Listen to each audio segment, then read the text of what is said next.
دیکھیں یہی تو ڈاکٹر عبدالرحیم صاحب کی سمجھداری اور دور اندیشی ہے کہ وہ ہر چیز کو صحیح وقت پر اور بہترین طریقے سے ہمیں بتاتے ہیں، جس کی وجہ سے ان کا یہ کورس پوری دنیا میں اپنی مثال آپ ہے، کیونکہ اس کورس کے ذریعے ہم عربی گرامر کو بہترین انداز سے سمجھ سکتے ہیں۔ تو منفصل ضمائر یعنی کہ یہ جو ہوا، ہما، ہم وغیرہ ہے نا، یہ مرفوع ضمائر ہوتے ہیں، لیکن کچھ اور ایسے ضمائر بھی ہوتے ہیں جو کہ متصل ہوتے ہیں، لیکن اس کے باوجود وہ بھی مرفوع ہوتے ہیں۔ اور وہ کون سے ضمائر ہوتے ہیں؟ دیکھیں الحمدللہ آپ کو وہ سب پہلے سے معلوم ہے۔ یہ وہ ضمائر ہیں جو فعل کی اسناد میں فاعل کی صورت میں موجود ہوتے ہیں۔ تو آپ کو یاد ہے نا کہ میں اکثر ان ضمائر کو سرخ رنگ سے لکھتی تھی تاکہ آپ کو یاد رہے کہ یہ ان اسناد کے وہ ضمائر ہیں جو یہاں پر فاعل کا کردار ادا کر رہے ہیں۔ تو اب یہاں پہ دیکھیں کہ ذہبہ اور ذہبت کے علاوہ ان سب اسناد میں جو یہ سرخ رنگ کے حروف ہیں نا، یہ سب متصل ضمائر ہیں، یعنی کہ یہ جو ہے نا یہ فعل کی اسناد کے ساتھ جڑ کر ہی آ سکتے ہیں، اور چونکہ یہاں پر یہ فاعل کا کردار ادا کر رہے ہیں اور فاعل مرفوع ہوتا ہے، اس لیے یہ سب بھی مرفوع ضمائر ہیں۔ تو ذہبہ میں یہ جو ہوا کی ضمیر مستتر ہوتی ہے یہ اس کا فاعل ہوتی ہے، جبکہ ذہبت میں یہ جو ہیا کی ضمیر ہے نا یہ مستتر ہوتی ہے اور یہی اس کا فاعل ہوتی ہے۔ تو اب یہاں پہ دیکھیں اس ذہبہ میں یہ الف جو ہے یہ اس کا فاعل ہے، اسی طرح یہاں پر یہ واو اس کا فاعل ہے، اسی طرح یہ الف اس کا فاعل ہے، پھر آگے یہ نا اس کا فاعل ہے، پھر اس کے بعد تا، تما، تم، تی، تما، تننا، یہ جو ہے نا یہ سارے اس کے فاعل ہیں، اور یہ سب مرفوع ہوتے ہیں کیونکہ یہ یہاں پر فاعل کے طور پر آئے ہیں اور فاعل مرفوع ہوتا ہے۔ اسی طرح مضارع میں دیکھیں یذهبو، تذهبو، تذهبو، اذهبو اور نذهبو، ان سب اسناد میں فاعل مستتر ہوتا ہے اور ان کے علاوہ سب اسناد میں فاعل موجود ہوتا ہے، جسے میں نے سرخ رنگ سے لکھا ہوا ہے۔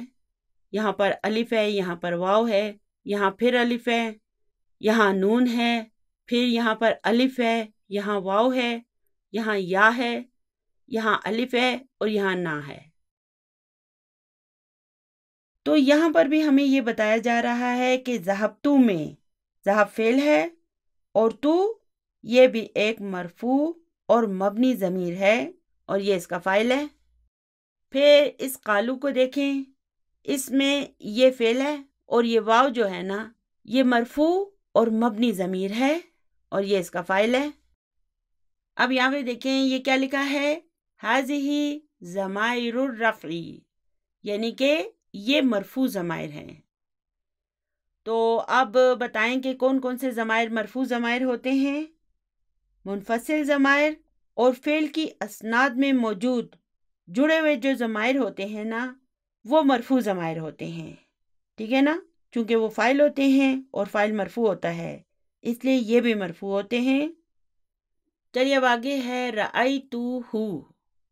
اب یہاں پہ دیکھیں رأی فعل ہے، تو اس کا فاعل ہے اور یہ ہو کیا ہے، یہ اس کا مفعول بہ ہے، اور مفعول بہ کیا ہوتا ہے، منصوب ہوتا ہے نا، اس لیے یہ منصوب ضمیر ہے، یہ متصل ضمیر ہے جو کہ منصوب یا مجرور ضمائر ہوتے ہیں۔ اسی طرح یہاں پہ دیکھیں اسألک، اب یہاں پر اسألو فعل ہے، اس میں جو انا کی ضمیر مستتر ہے وہ اس کا فاعل ہے اور پھر یہ کا جو ہے نا یہ اس کا مفعول بہ ہے، اس لیے یہ بھی منصوب ہے۔ پھر ضربنی کو دیکھیں، اس میں بھی یہ یا متکلم جو ہے یہ اس کا مفعول بہ ہے اور یہ یہاں پر منصوب ہے۔ تو اب یہاں پہ دیکھیں نا یہ ہو، کا اور یا متکلم یہ سارے منصوب ضمائر ہیں۔ ہذہ ضمائر النصب، یعنی کہ یہ منصوب ضمائر ہیں۔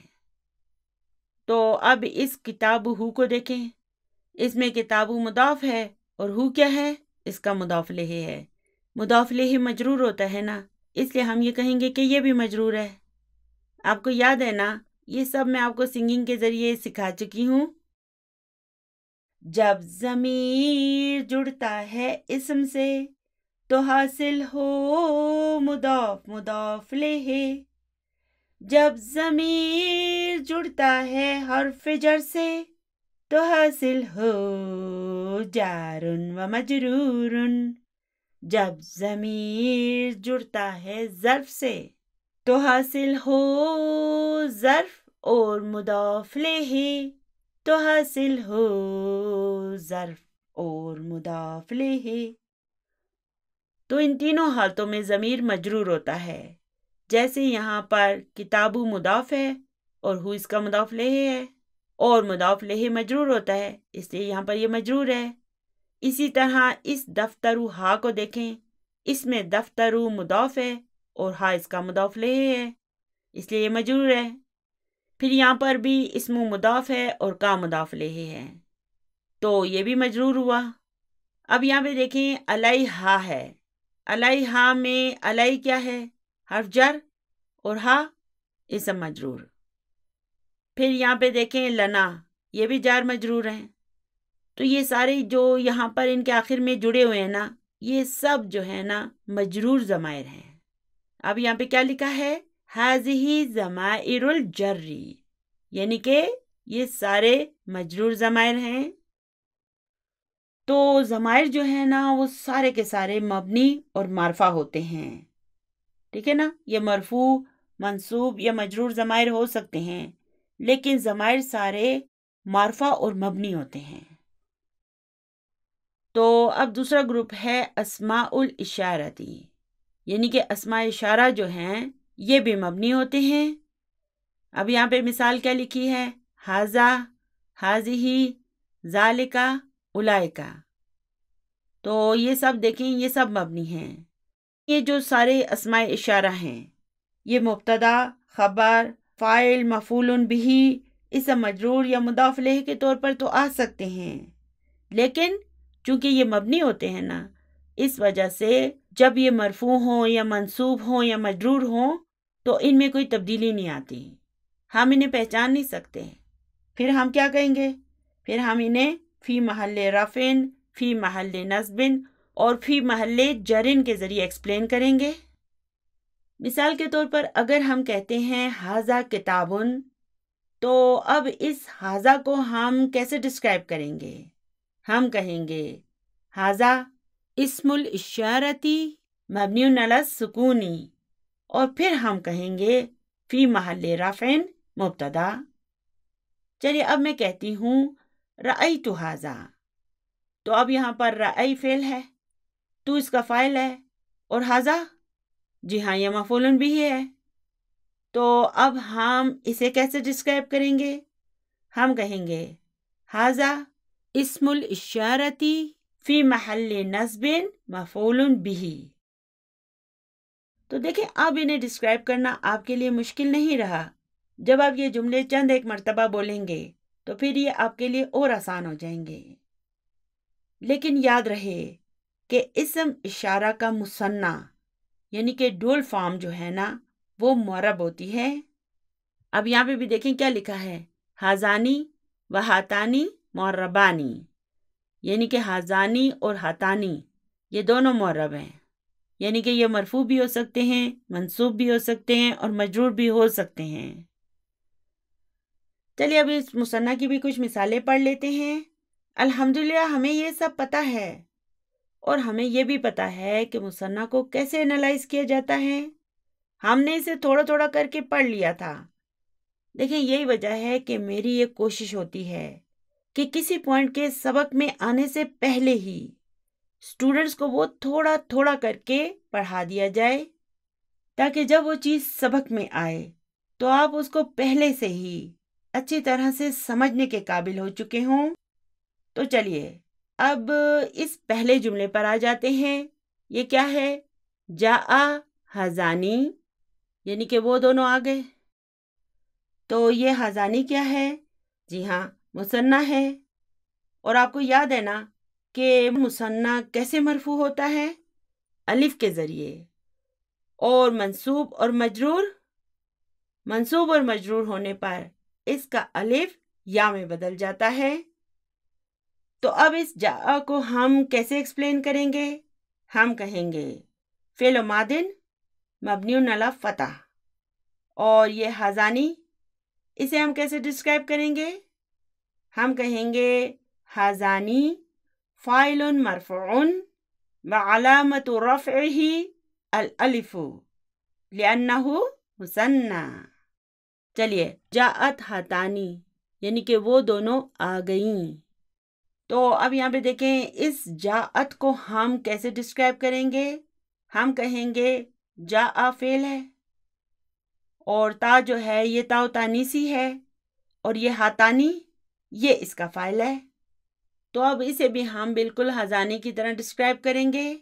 ہم کہیں گے فاعل مرفوع وعلامت رفعہ الالف لأنہ مثنی، کیونکہ دیکھیں نا یہ مبنی نہیں ہے، حاضہ جو تھا وہ مبنی تھا، لیکن حاضانی اور ہاتانی مبنی نہیں ہیں، یہ معرب ہیں، یہ مرفوع بھی ہو سکتے ہیں، منصوب بھی ہو سکتے ہیں، اور مجرور بھی ہو سکتے ہیں۔ آپ کو یاد ہوگا کہ اس طرح مثنیٰ کو ڈسکرائب کرنا ہم بک 2 میں پڑھ چکے ہیں، یہ ہمارے لیے کوئی نئی بات نہیں ہے۔ چلیے اب اس رأیت حاضینی کو دیکھتے ہیں۔ اب یہاں پر رأی فعل ہے، تو اس کا فاعل ہے، اور حاضینی یہ اس کا مفعول بھی ہے، اور اسے ہم کیسے ڈسکرائب کریں گے؟ ہم کہیں گے حاضینی مفعول به منصوب وعلامت نصبه الیاء لأنہ مثنی، یعنی کہ میں نے ان دونوں کو دیکھا، اور بالکل اسی طرح سے ہم اس ہاتینی کو بھی ڈسکرائب کریں گے، یعنی کہ میں نے ان دونوں مؤنثوں کو دیکھا۔ پھر اگلا جملہ ہے سلمت علی حاضینی۔ اب یہاں پہ دیکھیں سلم فعل ہے، تو اس کا فاعل ہے، اور علی یہ حرف جر ہے، اور حاضینی اسم مجرور ہے۔ تو اب ہم اسے کیسے ڈسکرائب کریں گے؟ ہم کہیں گے اسم مجرور وعلامت جرہ الیاء لأنہ مثنی، یعنی کہ میں نے ان دونوں کو سلام کیا۔ پھر اگلا جملہ ہے سلمت علی ہاتینی، یعنی کہ میں نے ان دونوں خواتین کو سلام کیا، لڑکیوں کو سلام کیا۔ اب اس ہاتینی کو بھی بالکل اس حاضینی کی طرح ہم ڈسکرائب کریں گے، ٹھیک ہے نا؟ اب دیکھیں حاضانی اور ہاتانی مرفوع ہیں، اس لیے یہاں پر میں نے مرفوع لکھا ہوا ہے۔ پھر یہ دونوں منصوب ہیں، اور یہ دونوں مجرور ہیں۔ اب یہاں پہ دیکھیں حاضانی اور ہاتانی یہ دونوں فاعل ہیں، اس لیے یہ مرفوع ہیں۔ تو ان کے مرفوع ہونے کی علامت کیا ہے؟ یہ ان کا الف، یہاں پہ یہ والا الف اور یہاں پر یہ والا الف، یہ الف ان کے مرفوع ہونے کی علامت ہے۔ پھر یہ حاضینی اور ہاتینی یہ دونوں منصوب ہیں، اسی لیے یہ یہاں پر مفعول بہ کے طور پر آئے ہیں، اور ان کے منصوب ہونے کی علامت کیا ہے؟ یہ والا اور یہاں پر یہ والا، یہ یا جو ہے نا یہ ان کے منصوب ہونے کی علامت ہے۔ پھر جب یہ مجرور بھی ہوتے ہیں نا پھر بھی یہ حاضینی اور ہاتینی رہتے ہیں، ٹھیک ہے، سیم ہوتے ہیں، منصوب اور مجرور حالت ان کی ایک جیسی ہوتی ہے، اور مجرور ہونے کی صورت میں ان کا یہ جو یا ہے نا یہ ان کے مجرور ہونے کی علامت ہوتا ہے، ٹھیک ہے نا؟ تو دیکھیں ابھی آپ کو مثنیٰ کو سمجھنے اور اس کی اسناد کو استعمال کرنے میں بھی مہارت حاصل کرنی ہوگی، کیونکہ اب آپ بک 3 میں آ چکے ہیں۔ تو یہ تھا ہمارا دوسرا گروپ۔ چلیے اب اس کے تیسرے گروپ پر چلتے ہیں۔ تیسرا گروپ جو ہے نا یہ الاسماء الموصولہ کا ہے، تو آپ کو یاد ہے نا انہیں بھی ہم پڑھ چکے ہیں، اور یاد رہے کہ بالکل اسی طرح اسم موصولہ بھی مبنی ہوتے ہیں، لیکن ان کا مثنیٰ بھی معرب ہوتا ہے، یعنی کہ مثنیٰ مبنی نہیں ہوتا، ٹھیک ہے نا؟ جیسے اسم اشارہ کا مثنیٰ مبنی نہیں ہوتا نا، اسی طرح اسم موصولہ کا مثنیٰ بھی مبنی نہیں ہوتا۔ تو اب الاسماء الموصولہ کی کون کون سی مثالیں لکھی ہیں انہوں نے؟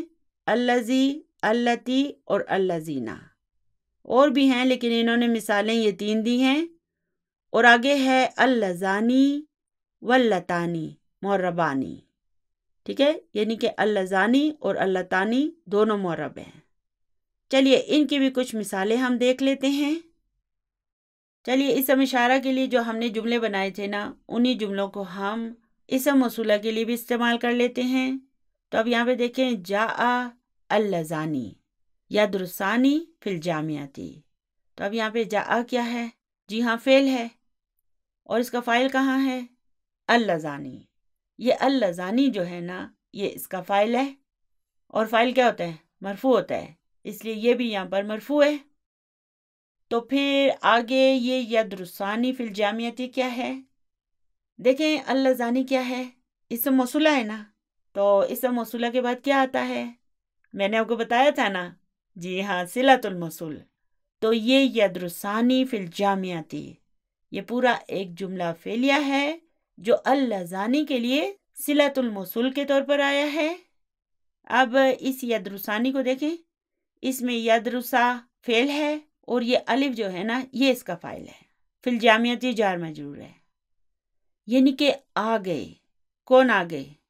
اللذانی، وہ دونوں جو یدرسانی فی الجامعتی یونیورسٹی میں پڑھتے ہیں.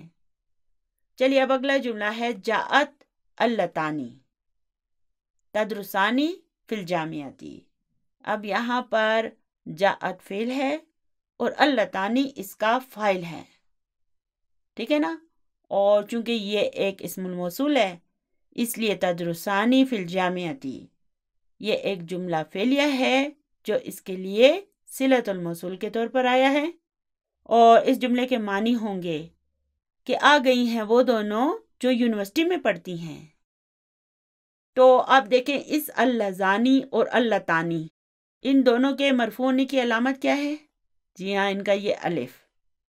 تو اب ہم انہیں کیسے ڈسکرائب کریں گے؟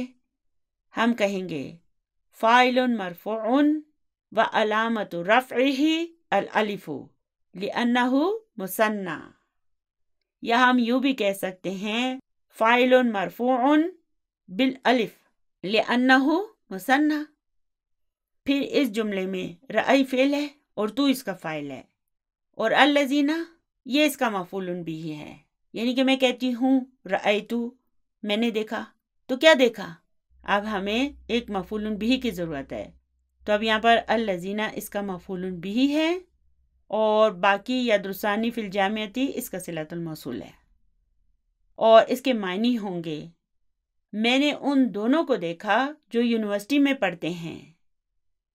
پھر اگلا جملہ ہے رأیتو اللتینی تدرسانی فی الجامعتی، یعنی کہ میں نے ان دونوں کو دیکھا، مؤنثوں کی بات ہو رہی ہے کہ میں نے ان دونوں کو دیکھا جو یونیورسٹی میں پڑھتی ہیں.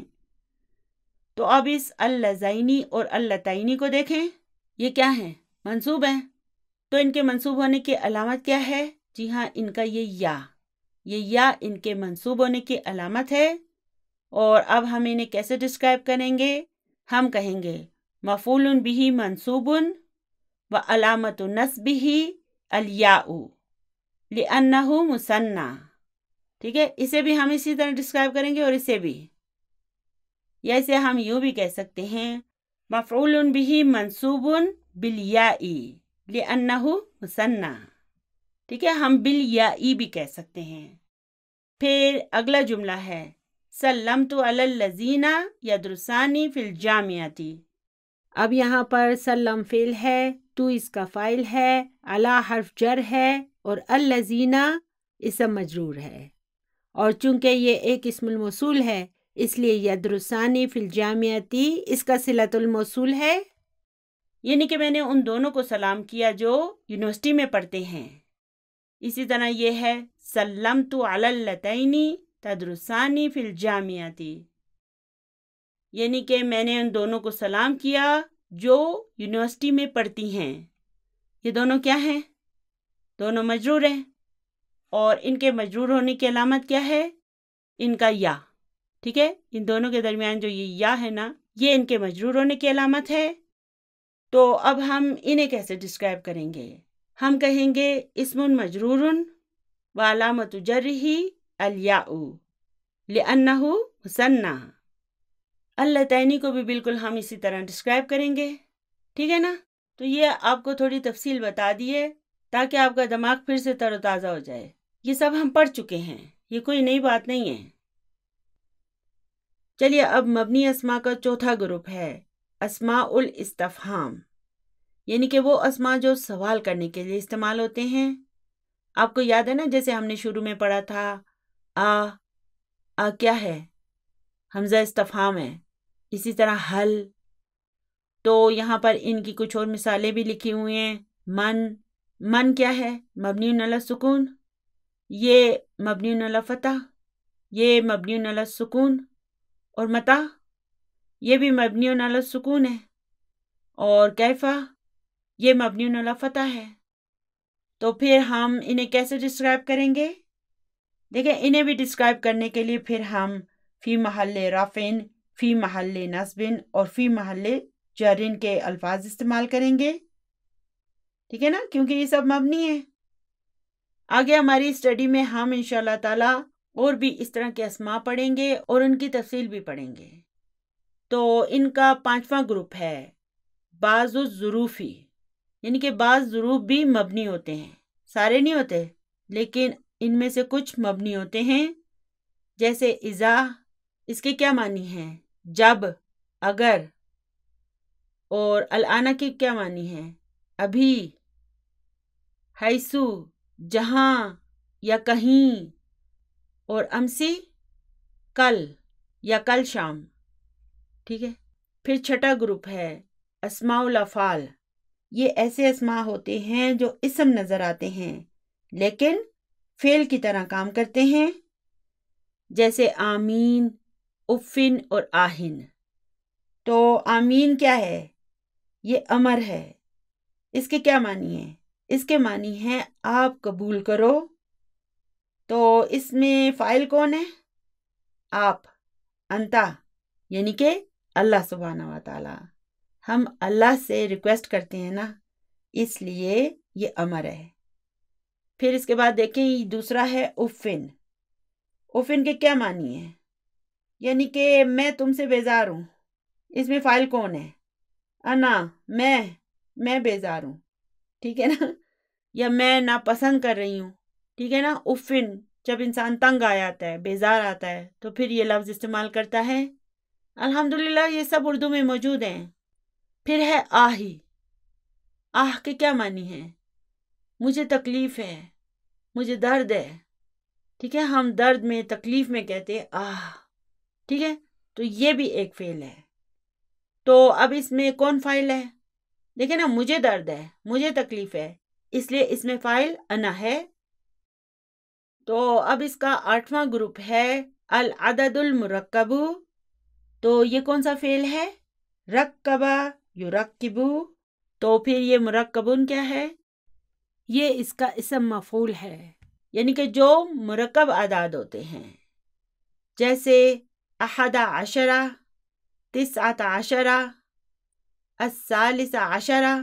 ٹھیک ہے نا۔ ہم نے پڑھا تھا نا کہ یہ سارے مبنی ہوتے ہیں، لیکن دیکھیں آگے کیا لکھا ہے، الجزء الاول من 12 معرب، یعنی کہ 12 کا جو پہلا جز ہے، یعنی کہ اسنا، یہ معرب ہے، یعنی کہ یہ اسنا جو ہے یہ مرفوع بھی ہو سکتا ہے، منصوب بھی ہو سکتا ہے اور مجرور بھی ہو سکتا ہے، لیکن عشرہ جو ہے نا یہ مبنی ہے، ٹھیک ہے، یہ مبنی ہی رہے گا۔ تو چلیے اس کی کچھ مثالیں دیکھ لیتے ہیں۔ یدرس فی الفصل 12 طالباً، یعنی کہ کلاس میں 12 طلباء پڑھتے ہیں۔ تو اب یہاں پہ دیکھیں، یدرسو کیا ہے؟ فعل ہے، اور اس کا فاعل کہاں ہے؟ جی ہاں، یہ اسنا، یہ اس کا فاعل ہے۔ تو اب ہم اسے کیسے ڈسکرائب کریں گے؟ ہم کہیں گے فاعل مرفوع وعلامت رفعہ الالف لأنہ مثنی، ٹھیک ہے۔ ہم اس طرح بھی کہہ سکتے ہیں کہ مرفوع بالالف۔ پھر دوسرا جملہ ہے رأیت 12 طالباً۔ اب دیکھیں یہ اسنئی جو ہے دراصل اسنینی ہے، اس کا نون جو ہے یہاں پر حذف ہو جاتا ہے، اور کیوں ہوتا ہے یہ انشاءاللہ تعالی ہم بعد میں پڑھیں گے۔ تو یہاں پر رأی فعل ہے، تو اس کا فاعل ہے، اور یہ اسنئی یہ اس کا مفعول بھی ہے، یعنی کہ میں نے 12 طلباء کو دیکھا، تو اب ہم اس اسنئی کو کیسے ڈسکرائب کریں گے؟ ہم کہیں گے مفعول بہ منصوب و علامت نصبہ الیاء لأنہ مثنی، یا ہم یوں بھی کہہ سکتے ہیں منصوب بالیاء۔ اچھا، پھر اگلا ہے ھذا الطعام لاثنی عشر طالبا۔ اب یہاں پہ دیکھیں ھذا کیا ہے؟ مبتدا ہے، اور الطعام، جی ہاں یہ اس کا بدل ہے۔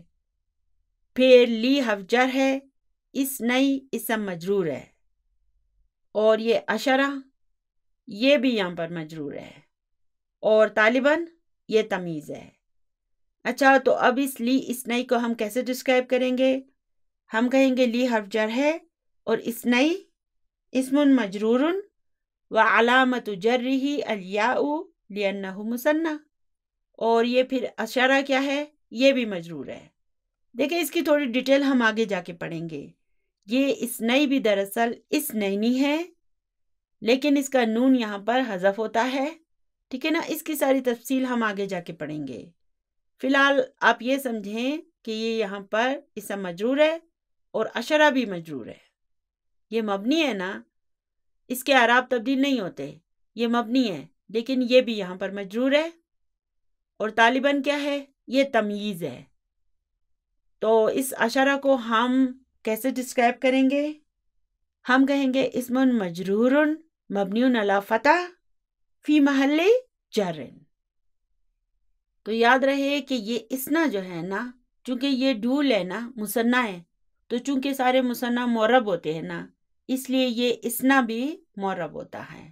یہ مرفوع بھی ہو سکتا ہے، منصوب بھی ہو سکتا ہے، اور مجرور بھی ہو سکتا ہے، لیکن باقی یہ جو سب ہے نا، یہ سب مبنی ہوتے ہیں۔ اس کے علاوہ یہ عشرہ بھی اسنا کے ساتھ جب آتا ہے یہ بھی مبنی ہوتا ہے، ٹھیک ہے؟ صرف اسنا جو ہے نا یہ معرب ہوتا ہے۔ تو الحمدللہ آج کا ہمارا سبق بس یہیں تک تھا۔ دعاؤں میں یاد رکھیے گا، ربنا آتنا فی الدنیا حسنۃ وفی الآخرۃ حسنۃ وقنا عذاب النار۔ سبحان ربک رب العزۃ عما یصفون وسلام علی المرسلین والحمد للہ رب العالمین۔ جزاکم اللہ خیرا کثیرا۔ السلام علیکم ورحمۃ اللہ وبرکاتہ۔